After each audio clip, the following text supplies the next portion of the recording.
back to the start. Let's tell me, because I don't know you, how old are you and your hubby? I'm 27. My husband's 29. Cool. We live in Brisbane. Our combined household income is around 180-ish. Yeah. Give or take bonuses, etc. Yeah. Yeah. And you said you met at uni. How, what were you both studying? Were you both studying the same thing or in crossover courses? Yes. So my husband studied IT, now hates IT, doesn't work in it at all. And I studied biomedical science. But we met at the University Dance Society. So I ran the dance society at uni. He came just to give it a crack. And then I convinced him to be in the show. And then he was like, "Oh, I'm actually going to Italy with my family next year. If you can, you should come over." So there you go. Our first date was in Capri in Italy, and it was all downhill from there. So wow, that's amazing. So medical science, what's your day job? A lab rat type vibe or? Well, I'm the project manager for all the lab rats. So, yes, awesome. I work in a facility that does R&D for fermentation. So anything from like probiotics to pharmaceuticals to cosmetics. So anything you can ferment. So excuse my ignorance, but that would be more private business than government? Yes, definitely. Yeah. Do you like your job? Yeah, I really do. I'm really lucky. And we, I like the actual job bit of my job, but also my team's awesome. I love my team. Do you ever get on the white coat and get on the tools or? Yep, yeah, because we're such a small team. As soon as one person's sick, that's it. Some of the managers are down in the lab, so which is just the right amount of lab time for me. Yeah, I love it. And so hubby's still in IT? No, he works for the courts now. Oh, awesome. Well, that would be a wild story. Now, talk to us about because I think I just want to get a bit more of your story and then the change in maybe mindset after being engaged with your money and the next property. You're recording from a room now. Is that the unit that you currently own? Yeah, that's right. Yeah. So I guess we can go back to the start a little bit. So I grew up in country Queensland. And to understand my money story, you have to understand my parents. So my mum was one of 5. Their family had no money, make all your own clothes, grow a lot of your own food kind of thing. Whereas my dad grew up in country Queensland, but his parents owned a business. So by no means was he driving a Lambo, but, in country Queensland, you were doing it right if you had the local panel beating shop. So when they came together, again, it's the similar story of they combined their money stories to mum reined in my dad's spending, but dad also was like, you can buy stuff. That's okay. You know what they say? You marry your dad. Well. You had to rein the old mate in, didn't you? Yes, yeah, definitely. Yeah. So, and my mum was a banker, so she was across money a lot, but it's not necessarily something that was explicitly talked about. It was make sure you save. If you want something, you have to have the money for it, and that was kind of the extent of it. Yeah, it's funny because I asked Mum once at a live show in Brisbane. I'm like, Mum, any advice about money? And you throw a microphone in anyone's face and they always freeze up. But she's like, save it. And I think the thing is, yes, we should save money. And that's awesome. And it's the same, you want to be healthy. Okay, lose weight, Tubby. But, okay, how do I do that? Yeah. And I think it's maybe, leaning in and, yes, I want to lose weight or yes, I want to save money. How can I actually implement that in behaviours, mindset, and do all that? And, so growing up, was money spoken about? Well, I guess Mum was in the bank, but was there frank discussions when you were in your late teens about, okay, set up this account and do this or do that? No, not really explicitly, more just in general, you should save your money. And so I guess that's probably where I got I should save my money thing from. And, I had a I taught dancing in high school, but that wasn't really bringing in that much cash. So I never really had a lot of money to be able to spend a lot of money, but that was fine. And I guess it's just in my nature that I am a saver. But it wasn't until I was in my first, big girl job after I graduated from uni, and I was starting to think, okay, like how I want to buy a house, like that's that trajectory.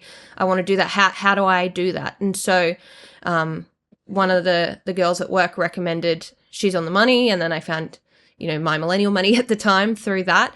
And this idea of building systems is something that makes a lot of sense because of the work that I do, but is something that I am constantly preaching to my friends because it's so powerful. This idea of, for us, we, I guess, pay ourselves weekly, and this is how much we have to spend, and it doesn't feel like we're restricting ourselves of, we only have this amount of money a year and I've already overspent it. It's like, no, if we've blown it out and I've got $4 in my account, that's fine, because next Friday we're going to get paid. And we've given ourselves this permission of like, I use a lot of the structure of what you do in your spending plan of the gifts, clothes and holidays account. Like that's been huge of like, hey, we're going to go away. That's fine. We have a couple $100 in the account. We can use it for that. Or it's this person's birthday. It's those sorts of things that always used to trip me up of, gifts and those little things that just continuously add up. Having the structure there to like give yourself permission to buy those things, because you're going to buy them anyway, but to have the structure to be like, that's that bucket, and then the savings bucket and the investing bucket, that's different and they don't interact.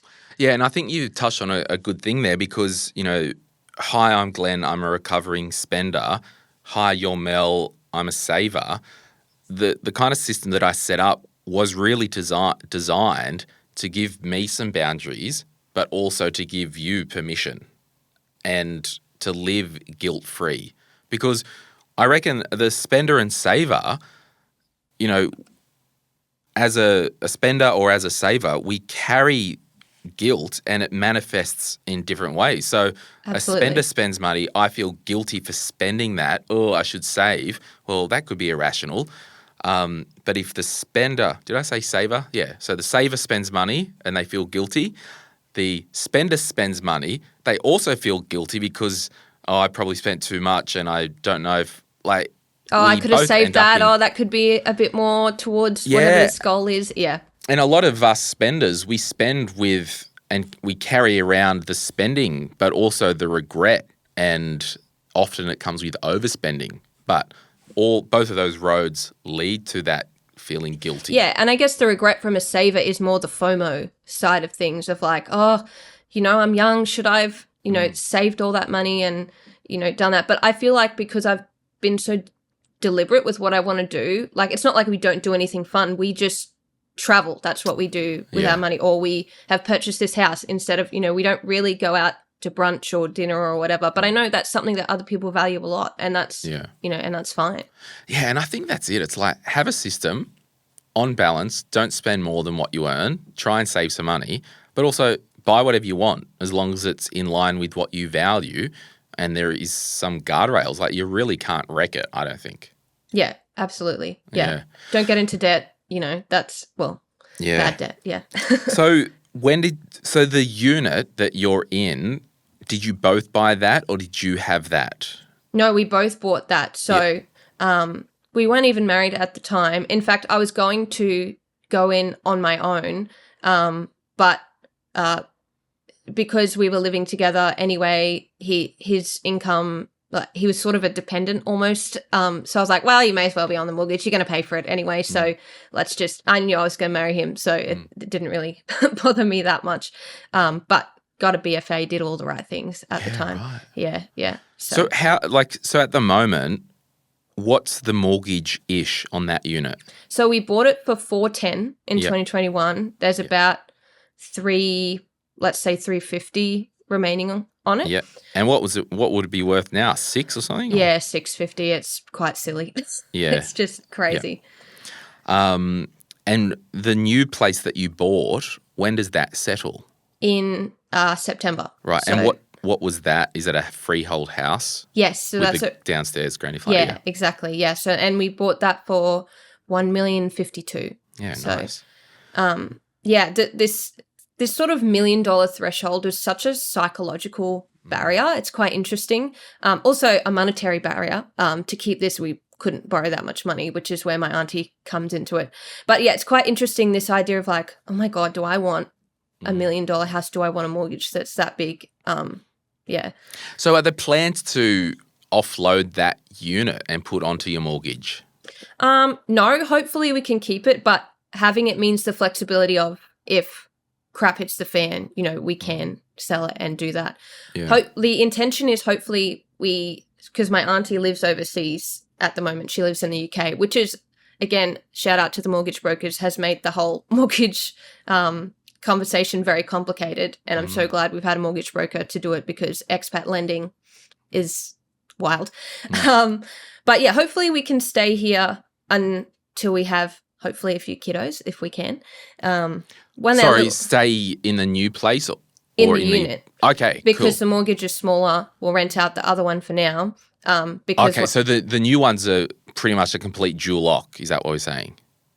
Yeah. Yeah. So downstairs and upstairs, and there's no internal kind of. There is, but you can block it off. Yeah. Okay. Cool. Yeah. So the intention is to stay in our unit, have hopefully some kids. When they're little blobs, they don't need that much space. And then when I'm off maternity leave, because the budget to be able to pay this mortgage makes a lot more sense than renting the other one out while I'm on maternity leave and reduced income. Then when my aunt moves back and I go back to work, we can all move in to the other place and rent this one out.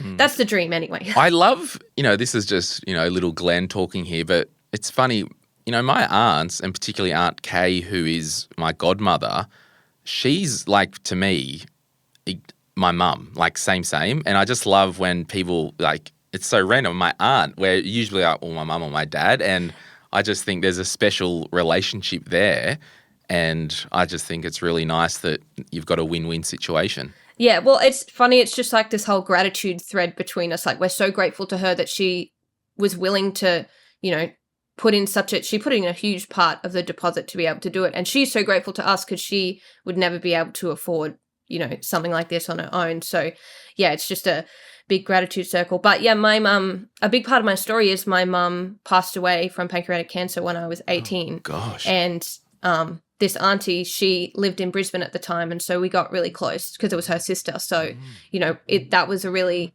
crazy, difficult time in both of our lives. And yeah, we grew a lot closer during that time. So, I mean, she is kind of a mum figure for me. Yeah. So, yeah. Yeah, no, that's awesome. And so is Aunt, was she born in England? Yeah. Oh, in Australia. She was born in Australia. Okay, cool. So she's Aussie sitting. So she's repatriating, for want of a better word. Yeah, yeah. So she's an amazing person. Like, she's worked for charities her whole life. She works a lot in North Africa, and the sort of person who's like never valued money as anything more than just something that allows me to live. She's just a tool. Yeah, she's just the most generous person like you've ever met in your life, and because she doesn't have heaps in super.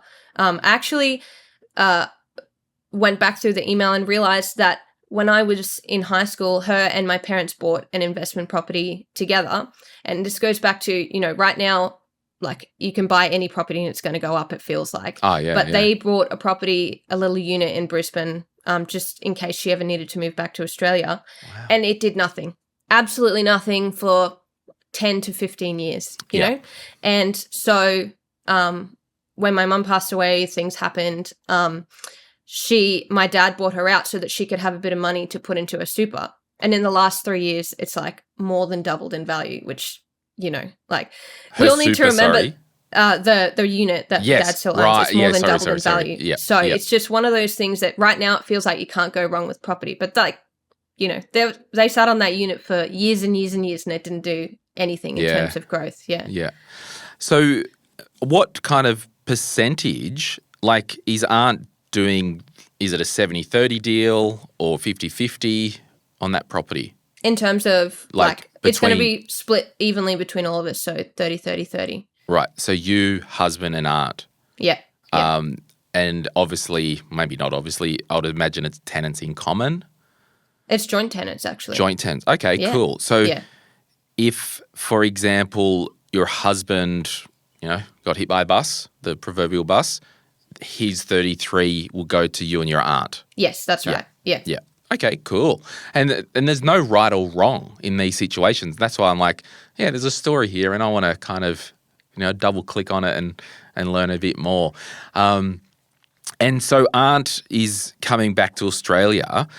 Will she will obviously carry a little bit of the mortgage.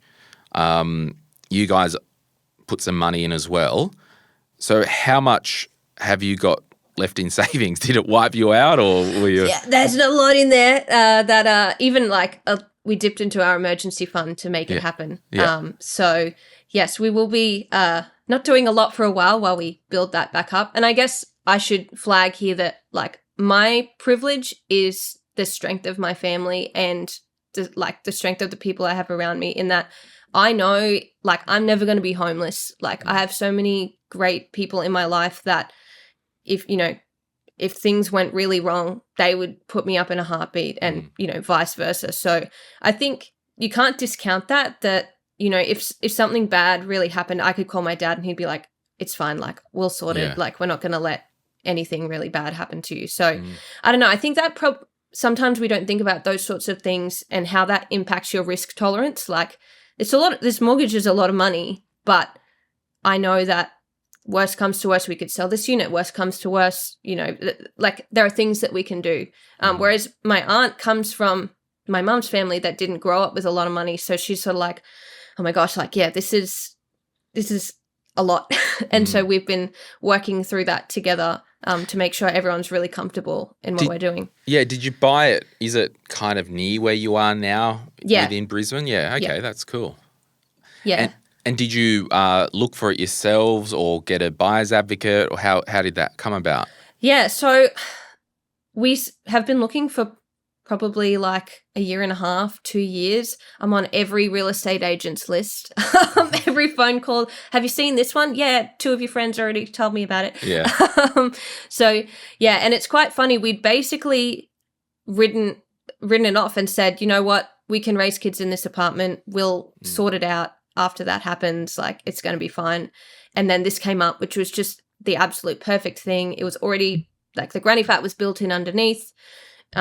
It's a place for my auntie to retire to. It's just sometimes life works that way and things are serendipitous. Love that. Hey, it's Glen here. Thank you so much for watching today's video. You made it to the end. Can I ask a favor? Can you hit that like button and maybe hit subscribe if you want to get notified when we release further videos just like this one, whether you watch the Money, Money, Money podcast or Retire Right. And remember, if you want to learn more about investing, I've got an investing book, The Quick Start Guide to Investing, and there's a link in the description to get your hands on a copy. Thank you so much. Bye.